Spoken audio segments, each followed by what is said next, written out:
할렐루야. 창조주 하나님께서는 이 세상의 역사를 주관하시는 줄 믿습니다. 하나님께서는 우리 가운데 충만히 임하셔서 우리가 담대하게 이 세상을 살아가게 하시는데, 하나님께서 역사를 주관하실 때에 그 이루어 가시는 방법 중에서 정말 중요한 것을 말씀드리자고 한다면요, 바로 누구를 사용하신다는 거예요? 하나님의 사람을 하나님의 도구로 사용하신다는 사실이죠. 그래서 애굽에서 종살이하던 이스라엘도 하나님께서 구원하신 하나님의 역사이지만, 하나님께서 이스라엘을 구원하실 때에 하나님께서는 당신의 사람들을 사용하십니다. 하나님의 도구로 쓰임받는 사람들이 있었던 것이죠. 그래서 하나님께서는 미가 선지자를 통하여 하나님께서 이스라엘에게 베푸신 당시의 은혜를 이렇게 말씀하십니다. 내가 너를 애굽 땅에서 인도해 내어 종노릇 하던 집에서 속량하였고 모세와 아론과 미리암을 내 앞에 보냈느니라. 애굽에서 종노릇 하던 이스라엘을 구원하셔서 출애굽하게 하시고, 출애굽에 멈춰지는 것이 아니라 하나님께서 약속하신 젖과 꿀이 흐르는 가나안 땅까지 들어가게 하실 때에 하나님께서 핵심적으로 사용하신 인물들이 누구냐면요, 모세와 아론과 모세, 그의 형 아론, 그리고 그들의 누나인 누구예요? 미리암입니다. 하나님께서는 그들을 통하여서 이스라엘에게 은혜를 베푸시죠. 사랑하는 교회 여러분, 하나님께서 우리에게 허락하신 이 세상에서의 인생은요, 우리 모두에게 딱 한 번만, 공평하게 한 번만 주어집니다. 하나님께서 특별히 사랑하신다 그래도 그에게 두 번의 인생을 주시는 것이 아니죠.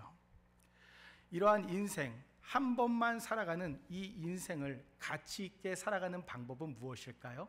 바로 하나님의 도구로 쓰임받는 것인 줄 믿습니다. 저와 우리 모든 교우분들은요, 역사를 주관하시고 만왕의 왕이 되시는 하나님의 도구로만 쓰임받으시는 복된 분들 되시기를 축원드립니다. 이처럼 출애굽에 있어 하나님께서는 모세와 아론과 그리고 그들의 누나인 미리암을 크게 쓰시는데, 오늘은 미리암에 대해서 말씀을 나누겠습니다.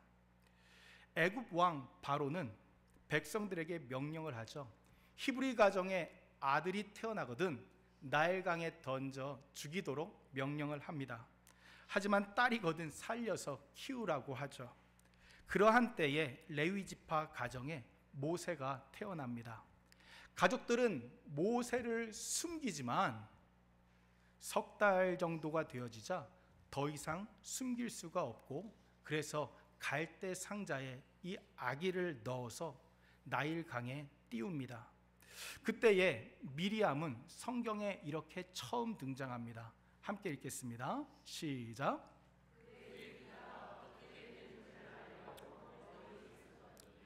모세의 누이 누굽니까?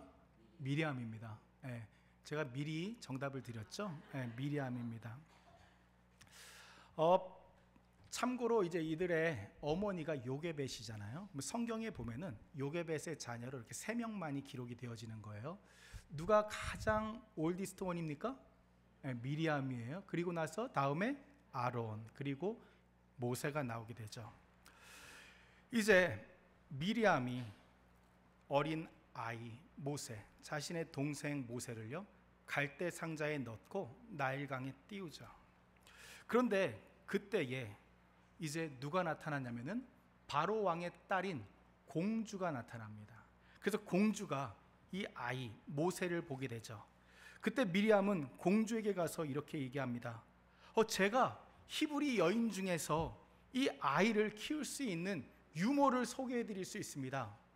참, 당시에도 이제 직업 소개서가 있었던 거예요. 네. 제가 유모를 소개시켜 드리는데 원하십니까? 이 아이가 그 유모의 젖을 먹어야 되니까 꼭 필요하지 않겠습니까? 이렇게 이야기를 하는 거예요. 그 얘기를 듣더니 공주가요, 얼마나 좋아했겠습니까? 그렇죠? 그래서 모세는요, 정말 감사하게도 친엄마의 젖을 먹고 자라나게 됩니다. 그리고 이것을 보고 적지 않게 미리암이 어린 나이에 참 지혜롭게 대처를 했다, 이렇게 평가가 많이 되어지죠. 하지만 이 평가에는 조금 부족한 부분이 있습니다. 왜냐하면 지혜롭게 대처한 것은 맞지만 어린 나이라는 그 부분에서 우리가 좀 바른 이해가 필요하기 때문이죠. 고대 근동에서 일반적으로 여성들의 결혼 정년기는 몇 살 정도였을까요? 한 몇 살부터 시작됐을 것 같습니까? 네, 너무 놀라지 마세요. 12살에 시작이 됩니다. 그래서 한참 시집을 가는 나이가 몇 살이냐면은 12살에서 14살입니다. 오늘날 여고생들이 당시 고대 근동에 가면은 다 어떤 날이 다 지난 거예요? 결혼 적기가 다 지난 거예요. 성경의 내용은 당시의 상황으로 돌아가서 이해를 하면은 더 도움이 되는 부분이 큰데, 우리가 지금 생각으로 이제 바라보면 안 됐던 것이죠. 그래서 12살 정도가 되면은요, 육체적으로도 임신이 가능한 나이지만 시대에서 사회적으로도 12살 정도가 되면 정서적으로 정신적으로도 성숙한 나이로 인정을 받게 됩니다. 그래서요, 우리가 이것을 오늘날 체험을 하고 살고 있어요. 뉴욕에 보면은 유대인들이 참 많이 있습니다. 그렇죠? 뉴욕에 유대인들이 참 많이 있는데, 유대 사회에서 여자아이의 경우에 몇 살이 될 때에 성년식을 하는 줄 혹시 아십니까? 제가 답을 다 드리는데, 제가 몇 살을 강조했죠? 12살을 강조했죠. 유대인들에게 있어서 남자아이들은요 13살일 때에 바르 미츠바라는 성년식을 갖지만, 여자인 경우에는요 12살 때에 바트 미츠바라는 성년식을 갖습니다. 이거 보니까는 좀 더 누가 이렇게 더 성숙하는 게 더 일찍 와요? 제가 한 얘기는 아닙니다. 12살 때에 이제 성숙하다, 성장했다라는 것을요 상징하는 것으로 성년식을 갖게 되죠. 모세가 갈대 상자에 담겨서 떠내려가는 것을 보았던 미리암, 그녀의 당시의 나이가 몇 살 정도였을까요? 성경은 아론이 모세보다 3살이 많은 것을 기록하고 있지만 미리암의 나이는요 몇 살의 차이가 나는지를 기록하고 있지는 않습니다. 유대 학자들에 따르면은 당시의 미리암의 나이는 10살에서 12살 정도로 추정을 합니다. 몇몇 보수적인 학자들은 미리암의 나이가 12살에서 아무리 많다고 하더라도 15살을 넘지 않을 것이다 라는 이러한 소수의 의견 또한 있습니다. 분명한 것은 모세를 갈대 상자에 넣고 그리고 나일강 위에 띄었을 때에 미리암은요 육체적으로도 정신적으로도 성숙한 결혼 정년기 여인일 가능성이 높고, 사실 그렇지 않다라고 하더라도 철부지 어린 아이의 나이는 결코 아니었죠. 어린 아이라 그래도 자기 동생을 이렇게 아끼는 마음이 있는데, 이제 그 결혼 정년기에 있는 그 성숙한 미리암이 동생이 이렇게 나일강 위에 갈대 상자에 놓여서 이렇게 띄어져 있을 때에 그 미리암의 그 마음은 어떠했겠습니까? 이제 석 달밖에 되지 않은 아이가 띄어져 있으니까 얼마나 안타깝고 초조했겠습니까? 그렇죠? 아마 성경에 이 내용은 없지만 미리암은 그런 생각들을 했을 거예요. 혹시 어디선가 악어가 나타나서 모세를 물어 밥으로 삼지는 않을까? 이 갈대 상자, 역청으로 칠해지긴 했지만 이 갈대 상자에 물이 들어오거나 혹시 이 갈대 상자가 엎어져서 동생이 물속에 가라앉아 죽지는 않을까? 이게 얼마나 염려가 되었겠습니까? 그렇죠? 그런데 정작 갈대 상자에 놓여 있었던 모세는 어땠을까요? 모세는 아무런 걱정이 없습니다. 아무런 염려도 아무런 두려움도 없습니다. 그 이유가 무엇이죠? 아는 것이 없기 때문이죠. 이 세상을 살아갈 때 우리는 왜 걱정하고 염려하고 두려워합니까? 다른 이유가 아니죠. 우리가 이 세상을 살아갈 때에 배우고 알아가기 때문입니다. 배우고 알아가면은 걱정이 사라질 것 같고 두려워하지 않을 줄 알았는데, 오히려 배우면 배울수록, 알아가면 알아갈수록, 체험하면 체험할수록 이 걱정과 염려가 우리 가운데 떠나지 않는 것을 우리는 체험하며 살죠. 그런데 이것이 바로 세상 지식의 특징입니다. WHO, GBD, JAMA 등 이제 국제 유명 기관에 따르면은 전 세계적으로 가장 큰 장애를 가지고 오거나 가장 큰 건강의 손실을 초래하는 질환 1위가 무엇인지 혹시 아십니까? 바로 우울증, 디프레션입니다. 단독 질환 기준으로서 이 우울증은 인간에게 가장 큰 영향을 미칠 뿐만 아니라 가장 많은 장애를 가져오고 있다고 합니다. 이러한 자료를 가지고 2020년에 스웨덴의 롤랄드 파울센 교수라는 분은요, 책을 씁니다. 이 책의 내용은 이러합니다. 오늘날의 시대는 어떠한 시대냐면요, 인터넷과 많은 미디어 등을 통하여서 끊임없이 정보가 쏟아져 나오는 시대라는 것이죠. 그래서 오늘날의 시대를 정보 과부하 시대라고 이야기하면서 우리는 이러한 정보 과부하 시대에 끊임없는 비교와 또 불확실성 속에서 갖게 되어지는 생각이 있는데, 그것은 무엇이냐면 바로 만약에, if, 만약에라는 생각이죠. 그래서 만약에 많은 정보 가운데서 그 생각들을 하는데, 그 생각이 결국은 어떻게 되어지냐면은, 어떻게 발전하게 되냐면 이렇게 발전하게 됩니다. 만약에 내가 실수하게 된다면, 만약에 내가 실패하게 된다면, 만약에 내가 할 수 없게 되거나 만약에 좋지 않은 일이 내게 일어나게 된다면, 이러한 생각들로 움직여지게 된다는 것이죠. 그래서 결국 인간은 무엇을 통제할 수 없다? 걱정을 통제할 수 없게 된다는 것이죠. 그래서 이 책이 굉장히 많은 좋은 반응을 이제 얻게 되어가지고 2024년도에는요 한국에서도 이제 번역이 되어지고 미국에서도 영어로도 이제 번역이 되어서 판매가 되어집니다.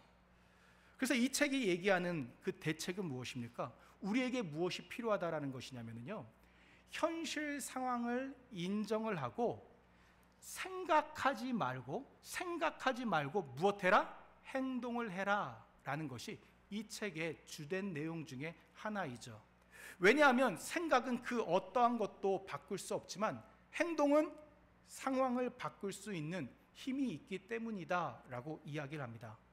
이 책에서도 우리 인간이 걱정하는 이유를 무엇이라고 얘기합니까? 이 세상에서 얻게 되는 지식들과 많은 정보로 인해서 우리는 염려하고 걱정하게 된다고 이야기를 합니다. 그렇기 때문에 우리에게는 무엇이 필요한 줄 아십니까? 함께 읽습니다. 시작.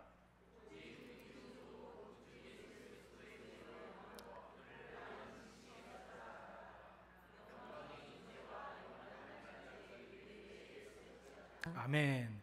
세상 지식도요, 우리에게 분명히 필요한 부분이 있습니다. 우리가 세상 지식도 우리가 배워야 될 부분이 분명히 있습니다. 그런데 우리는 무엇을 알아야 되냐면은, 이 세상 지식을 배울 때에 어떠한 지식이 없다면은 세상 지식이 결국 우리에게 무엇을 가져올 수밖에 없다? 염려와 근심과 걱정을 가져올 수밖에 없는데, 그 지식은 무엇입니까? 바로 예수 그리스도를 아는 지식이죠. 성경은 우리에게 말씀하십니다. 오직 우리 주 곧 구주 예수 그리스도의 은혜와, 사랑하는 교회 여러분, 우리는 주님의 은혜를 받은 자인 줄 믿습니다. 우리는 주님의 은혜 가운데에서 우리는 무엇이 우리에게 필요합니까? 바로 주님을 아는 그 지식이 우리에게 필요합니다. 주님을 아는 그 지식 안에서 우리가 자라가야 됩니다. 그래서 그를 아는 지식에서 자라가라 명령으로 말씀하시죠. 주님께서 주신 은혜와 주님을 아는 지식 없이 세상 지식으로 우리가 자라나게 되죠. 그러면 결국 염려와 걱정과 두려움에서 우리는 살게 됩니다. 하지만 예수님의 은혜 가운데에서 주님을 아는 지식 가운데서 자라날 때에 우리는 어떻게 되는 것입니까? 바로 하나님께서 원하시는, 하나님께서 약속하신 그 영광의 삶, 평강의 삶을 우리가 살게 된다고 하나님은 우리에게 말씀을 주십니다. 사랑하는 교회 여러분, 나는 세상의 은혜를 구하는 자입니까? 아니면 주님의 은혜를 구하는 자입니까? 나에게 쌓여져 가는 지식이 세상 지식입니까? 아니면 주님을 아는 지식입니까? 바울은 이렇게 고백합니다. 내가 모든 것을 해로 여김은 오직 우리 주 예수 그리스도를 아는 지식이 가장 고상하기 때문입니다 라고 사도 바울은 고백을 합니다. 맞습니다. 세상 지식 필요하지만 세상 지식도 주님을 알아가는 지식 밑에서, 주님을 알아가는 지식 안에서 소화가 되어지기를 축원드립니다. 세상 지식이요, 주님 없는 세상 지식은 결국 어떻게 됩니까? 주님 없는 세상 지식은 결국 나를 염려하게 하고 걱정하게 하고 두렵게 하지만, 주님을 알아가는 지식 가운데 우리가 설 때에 주님께서 우리에게 복된 평강의 삶을 주신다는 약속이에요. 사랑하는 교회 여러분, 끝없는 염려와 걱정이 내게 몰려오는 것 같습니까? 지금이 어떤 때인 거예요? 주님의 은혜 가운데, 주님을 알아가는 지식 가운데 자라가야 되는구나. 이 주의 말씀을 붙잡으시는 복된 자들 다 되시기를 축원드립니다. 이처럼 출애굽기 2장에서 미리암으로 인해서 모세는 친엄마의 젖을 먹으며 자라게 되죠. 그리고 미리암은요, 다시 성경에 이렇게 등장을 하게 됩니다. 함께 읽습니다. 시작. 아론의 누이 선지자 미리암이 손에 소고를 잡음에 모든 여인도 그를 따라 나오며 소고를 잡고 춤추니. 지금 보니까는요, 미리암을 성경은 단순하게 모세와 아론의 누나라고 기록하지 않습니다. 미리암을 지금 성경은 어떻게 기록하고 있습니까? 선지자, 맞습니다. 선지자라 기록하십니다. 선지자. 성경 말씀을 보면은요, 이스라엘의 몇몇 여선지자들이 나옵니다. 그런데 성경에서, 이스라엘 역사에서 가장 처음 여성 중에서 선지자로 부름받은 자가 누구예요? 미리암입니다. 미리암. 유대 문헌에 따르면은요, 모세는 이스라엘 남성들에게 이제 말씀을 많이 가르쳤죠. 남성들이나 이제 백성들 전체에게. 그런데 미리암 또한 선지자로서 말씀을 가르치는 사역을 했는데 주로 여성들이나 아이들에게 말씀 사역을 했습니다. 분명히 미리암은요, 모세, 아론과 함께 하나님께서 여선지자로 부르셔서 이스라엘을 위하여 주신 은혜의 도구로 쓰임 받죠. 그리고 방금 읽었던 말씀에서 민족의 최초의 그 여선지자로서의 진가가 어떻게 나타나냐면요, 이렇게 기록됐죠. 아론의 누이 선지자 미리암이 손에 소고를 잡음에, 탬버린을 잡음에 모든 여인도 그를 따라 나오며 소고를 잡고 춤추니. 이스라엘이 홍해를 건넜습니다. 뒤쫓아오던 바로의 군대가 홍해에 수장될 때에 먼저 이제 모세가 이스라엘 백성들을 이끌면서 하나님을 찬양하도록 인도합니다. 그것이 이제 15장 1절에서 19절까지의 말씀에 자세하게 기록이 되죠. 그리고 그 찬양이 맞춰지자 미리암이 어떻게 한 거예요? 손에 무엇을 잡았다? 소고를 붙잡고 뛰쳐나갑니다. 그리고 뛰쳐나가고 모든 여인들은 미리암을 따라서 소고를 잡고 춤추면서 하나님을 찬양합니다. 이 춤추면서 하나님을 찬양했다는 기록이요, 성경에 지금 처음 나오고 있는 거예요. 춤추면서 찬양하다. 이제 악기를 사용하거나 입술로 찬양하는 내용은 많이 나오지만 이제 이 본문에서 무엇하면서까지 찬양한다? 춤추면서까지 찬양한다라는 것이죠. 그래서 미리암은요, 민족이 하나님을 향하여 열정적으로 찬양할 수 있도록요, 미리암은요 쓰임을 받게 되는 거예요. 그 예배에 더욱더 열정적으로 하나님께서 미리암을 통하여 영광 받으시죠. 공동체 안에서 우리는 어떠한 자가 되어야 됩니까? 우리는요, 예배가 더욱더 살아나도록 우리는 쓰임받는 자가 되어야 됩니다. 그런데 예배가 살아나도록 쓰임받을 위해서 꼭 필요한 것이 있어요. 우리 함께 읽습니다. 시작. 미리암이 그들에게 화답하여 이르되 너희는 여호와를 찬송하라. 그는 높고 영화로우시며 말과 그 탄자를 바다에 던지셨음이로다 하였더라. 아멘. 지금요 미리암이요 춤추고 열정적으로 찬양합니다. 하나님을 예배합니다. 그리고 나서 이야기하는 거예요. 하나님을 찬송하라. 하나님은 높으신 분이시다. 하나님께서는 바로의 그 군대를 홍해에 수장시키셨다. 바다에 던지셨다 하면서 지금 무엇을 고백하는 거예요? 하나님의 역사하심에 감사를 고백하는 거예요. 맞습니다. 우리의 예배가 살아나기 위해서 필요한 것이 있습니다. 그것은 무엇입니까? 내 삶의 현장 가운데에서 우리는 반드시 하나님을 체험해야 됩니다. 하나님을 성령 하나님께서 내 가운데 임하셔서 임재하시는 성령 하나님의 은혜 가운데에서 우리는 하나님을 체험하고 하나님을 체험한 자들이 함께 모여서 공동체로 모여서 하나님을 예배할 때에 그 예배에 하나님께서는 더욱더 큰 영광을 받으시죠. 우리가요 물론 연약한 부분들이 있기 때문에 우리는 세상에서 쓰러질 때가 있죠. 넘어질 때가 있습니다. 다 모든 힘이 다 사라진 것 같은 그런 상황을 만납니다. 그래서 우리에게 하나님께서 예배를 허락하셨죠. 예배를 통해 새 힘을 얻게 하셨죠. 예배를 통하여서 회복을 얻게 하셨습니다. 그런데 우리가 알아야 될 부분이 있습니다. 그것은 예배가 매번 회복만 얻는 예배가 되어서는 안 된다는 사실이에요. 우리의 신앙의 성장을 하나님께서 말씀하셨던 것처럼 우리의 예배에도 무엇이 있어야 됩니까? 성숙이 이루어져야 됩니다. 그래서 우리의 예배를 통하여서 우리는 하나님께 감사와 찬송, 승리케 하신 하나님께 영광을 올려드리는 예배가 되어야 되는 거예요. 그렇기 위해서는요 무엇이 필요하다는 거예요? 내 삶의 현장 가운데에 우리가 하나님의 역사하심을 체험하는 것이 우리가 필요하다는 사실이에요.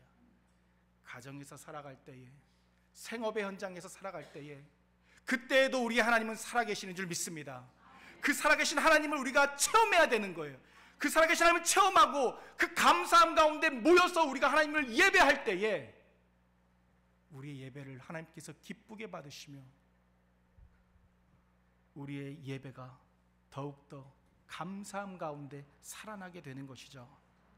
사랑하는 교회 여러분, 우리 롱아일랜드 성결교회에 소속된 모든 개인들과 가정은 삶의 현장 가운데 하나님을 체험하시는 은혜가 차고 넘쳐나기를 축원드립니다. 그래서 결국 우리가 매일매일 말씀과 기도하는 방법이 없는 거예요. 매일매일 말씀과 기도가 되어지고 하나님을 체험할 때에 하나님께 영광 올려드리는 삶을 살게 되는 거예요. 이 말씀을 준비하면서 얼마나 회개가 되든지 삶이 바쁘다는 이유로, 이런저런 생각지 못했던 이유로 내가 영적인 삶을 참 게을리했구나. 그래서 예배가 더욱더 하나님께 영광이 되어야 되는데, 더욱더 감사의 찬양이 되어야 되는데 정작 목사라는 내가 그렇게 살아가지 못했구나. 그 마음이 드는 거예요. 사랑하는 교회 여러분, 우리의 삶의 현장은 하나님께서 역사하시기를 원하는 삶의 현장인 줄 믿습니다. 하나님은 교회 안에서만 계시는 분이 아니라 교회 밖에서도 충만하게 역사하시는 분이 우리 하나님이세요. 하나님과 함께 동행하는 삶 가운데에 우리에게 무엇이 됩니까? 하나님, 지난 한 주도 하나님 붙잡아 주셨네요. 하나님, 지난 한 주도 하나님께서 함께 해주셨네요. 그 상황 가운데서도 하나님께서 붙잡아 주셨네요. 그 간증의 은혜 가운데에서 우리가 드려지는 예배가 뭐예요? 하나님께 영광에 드려지는 예배가 되는 거예요. 사랑하는 교회 여러분, 회복으로 멈춰지는 예배가 아니라 하나님께 영광의 감사의 예배가 우리 가운데 충만히 넘쳐나기를 축원드립니다. 삶을 우리가 살아야 되는 거예요. 그 삶을. 이처럼 미리암을 통하여서 민족은요 하나님의 역사를 돌아보며 감사하게 되죠. 그래서 예배가 더욱더 살아나게 되어지는 거예요. 그 일을 위하여서 미리암은 여선지자로서 귀하게 쓰임을 받게 됩니다. 그런데 이러한 미리암이었지만 민족의 최초의 여선지자였으니까 얼마나 특별한 자예요. 얼마나 하나님 사랑하시는지 아닙니까? 그렇죠? 그런데 이런 미리암에게도 무엇이 있어요? 넘어짐이 생기게 되죠. 어떠한 일입니까? 성경과 기독교 역사를 보면은요, 많은 공동체의 지도자들이 어떠한 중요한 시점을 앞두고서는 매우 가까운 자들을 통하여서 비난을 받거나 위기를 경험하는 것을 저희들 알 수가 있습니다. 모세도 이제 이스라엘 백성들이 가나안에 들어가기 얼마 앞두지 않은 그러한 중요한 시점에 가까운 자로부터 비방을 받게 됩니다. 누구에게 비방을 받죠? 제가 미리 말씀드렸잖아요. 미리암, 아론과 미리암에게 비방을 받게 되어지는데요. 성경은 이렇게 기록합니다. 함께 읽습니다. 시작. 모세가 구스 여자를 취하였더니 그 구스 여자를 취하였으므로 미리암과 아론이 모세를 비방하니라. 여기 보면은요, 두 명의 이름이 나오죠. 누굽니까? 미리암과 아론입니다. 미리암과 아론. 성경은 이 3남매의 이름을 기록할 때에 순서를 보통 어떻게 기록합니까? 누구 이름이 가장 앞에 나와요? 네, 맞습니다. 모세, 아론, 그리고 미리암으로 성경은 기록이 되어 있습니다. 원어로도 그렇습니다. 그 이유는 무엇이냐면요, 사역 중심으로 하나님의 역사를 이루어 갈 때에 그 중심점이 이제 질서가 있기 때문에 모세, 아론, 미리암으로 말씀하시는 거예요. 그러니까 이름의 순서에도 참 중요한 부분이 이제 성경은 있어요. 그런데 방금 읽었던 말씀을 보죠. 방금 읽은 말씀 보면은 누구의 이름이 앞에 나옵니까? 미리암이 아론보다 이름이 앞에 나옵니다. 이것은 무엇을 이야기하냐면 모세를 비방함에 있어서 누가 주도적인 역할을 했다? 미리암이 주도적인 역할을 했다라는 거예요. 미리암은요, 오늘날로 이야기하면은 에디오피아죠. 말씀을 보니까는 모세가 구스 여자를 취하였더니 오늘날로 이야기하면 이디오피아입니다. 이디오피아는 아프리카죠, 그렇죠? 아프리카 여인인 한 구스 여인과 결혼을 하게 됩니다. 이제 성경에는 이제 십보라와 뭐 사별을 해서 결혼을 했는지, 혹은 이혼을 했는지, 혹은 어떠한 다른 일들이 있었는지 성경은 그것은 기록하지 않습니다. 그냥 구스 여자와 결혼한 것만을 성경은 기록을 하고 있습니다. 그런데 미리암이요, 모세가 구스 여인과 결혼하였다, 이것을 비방을 하는 거예요. 그런데 비방했던 진짜 이유는 따로 있었습니다. 그것은 무엇일까요? 함께 읽습니다. 시작. 그들이 이르되 여호와께서 모세와만 말씀하셨느냐 우리와도 말씀하지 아니하셨느냐 하매 여호와께서 이 말을 들으셨더라. 여호와께서 모세에게만 이야기하시나? 우리에게도 말씀하시지 하면서 모세를 어떻게 한 거예요? 시기한 거예요. 이 부분은 조금 말씀을 드리면 이해가 더 쉬우실 겁니다.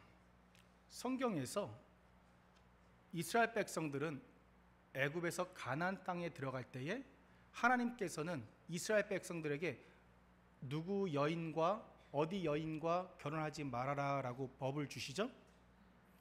정확하게 말씀드리자면은 가나안 땅의 여인들과 결혼하지 말라라고 말씀하십니다. 이제 신약 성경에 오면은 이방인과의 그 결혼에 대한 부분을 말씀하시지만 성경에서는요, 구약 성경 율법에서는 가나안 땅의 여인과 결혼하지 말라라고 말씀하시죠. 그렇기 때문에 엄격하게 말씀을 드리자면 구스 여인과 결혼한 그 자체는 율법을 어긴 것이라고 보기가, 해석하기가 상당히 힘듭니다. 그래서 제가 이 부분을 찾아보니까는요, 메인스트림의 성경학자들 역시 거의 비슷하게 다 이렇게 이야기를 합니다. 그러니까 결국 무엇이에요? 문제되지 않을 부분을 문제로 삼았던 이유는 결국 모세를 향한 시기에서 나왔던 것이죠. 하나님께서 미리암을 귀하게 쓰십니다. 하나님께서 미리암을 사랑하셨어요. 민족의 최초의 여자 선지자로 세우셨습니다. 그리고 이스라엘이 가나안 땅으로 들어가는데 귀히 쓰임 받게 하셨습니다. 그런데 미리암의 마음 가운데 무엇이 생겼던 것이죠? 교만한 마음이 생겼던 것이죠. 사도 바울이 이렇게 기록합니다. 남의 하인을 비판하는 너는 누구냐? 그가 서 있는 것이나 넘어지는 것이 다 자기 주인에게 있다. 그가 세움을 받으리니 이는 그를 세우시는 권능이 주님께 있다라고 말씀하시죠. 사랑하는 교회 여러분, 우리 모두는요 영적으로 다 교만할 수 있는 그 위태로움 가운데 우리는 살아가게 됩니다. 그리고 그 위태로움은 하나님께 인정받을수록, 중요한 일을 할수록, 그 일들이 맡겨질수록 그 위태로움 가운데에서 우리는 넘어지기가 너무나 쉽습니다. 그 이유는 우리에게 가득 차 있는 죄의 그 본성 때문이죠. 분명히 하나님께서는 말씀하시죠. 내 것이다라고 말씀하시는데 우리는 어떻게 살아야 되는 거예요? 하나님, 영원히 죽을 수밖에 없는 우리를 사랑하신 그 은혜 가운데에서만 살게 하여 주옵소서. 그것이 우리의 모습이 되고 하나님께 쓰임받는 도구가 되어야 되는데 어느덧 교만함이 자라나기 시작하면은 우리 가운데 비판의 모습이, 비판의 고개가 들어지게 된다라는 것이죠. 사랑하는 교회 여러분, 우리 모두는 그러한 위태로움을 갖고 산다는 것을요 잊으면 안 돼요. 여선지자, 민족의 첫 번째 여선지자 역시 여기에서 자유롭지 못했던 것이죠. 그래서 결국 어떻게 됩니까? 미리암에게 하나님께서 무슨 병을 주세요? 네, 나병을 주시죠. 나병을 걸리게 됩니다. 나병은 어떠한 병입니까? 코가 떨어져 나가고 귀가 떨어져 나가도요 그 자체로 통증을 그 자체로는 느끼지 못하죠. 손가락이 잘려 나가도 그 아픔을 느끼지 못합니다. 우리는요 건강하면 손톱 끝에 조금만 이렇게 손톱이 이렇게 갈라지고 나가도 얼마나 아파요, 그렇죠? 그런데 그 큰 고통을 느낄 수 없는 것이 문둥병이죠. 교만은 우리에게 왜 위태로운 병입니까? 우리를 영적으로 무디게 만들기 때문이에요. 정작 나의 모습을 보지 못하고 정작 하나님의 자리에 나를 오르게 하기 때문이죠. 사랑하는 교회 여러분, 이 미리암조차 이렇게 넘어지지 않았습니까? 그래서요 하나님께서는요 이스라엘 백성들이 이제 가나안 땅에 들어갈 때 뭐라고 말씀하시는 줄 아십니까? 너희는 애굽에서 나오는 길에서 내 하나님 여호와께서 미리암에게 행하신 일을 기억할지어다 라고 민족에게 이 말씀을 주십니다. 말씀을 마치고자 합니다. 사랑하는 교회 여러분, 미리암은 하나님께 귀히 쓰임을 받았습니다. 그는 하나님을 진정으로 사랑했고 민족이 하나님께 더욱더 가까이 나가도록 했고 감사한 가운데 하나님을 더욱더 찬양하도록 했습니다. 하지만 그 역시 어떤 때가 있었던 거예요? 쓰러지고 넘어진 때가 있었던 것이죠. 우리의 삶 가운데에서 왜 우리가 성령 충만하심 가운데에서만 살아가야 됩니까? 한순간도 하나님께서 붙잡아 주시지 아니하시면 우리는 넘어질 수밖에 없기 때문이죠. 저와 우리 모든 교우분들은 영적으로 깨어서 하나님께서 받으시는 참 예배로, 하나님께서 사용하시는 참된 도구로 쓰임 받으시는 복된 삶이 되시기를 축원드립니다. 우리 함께 기도하십니다.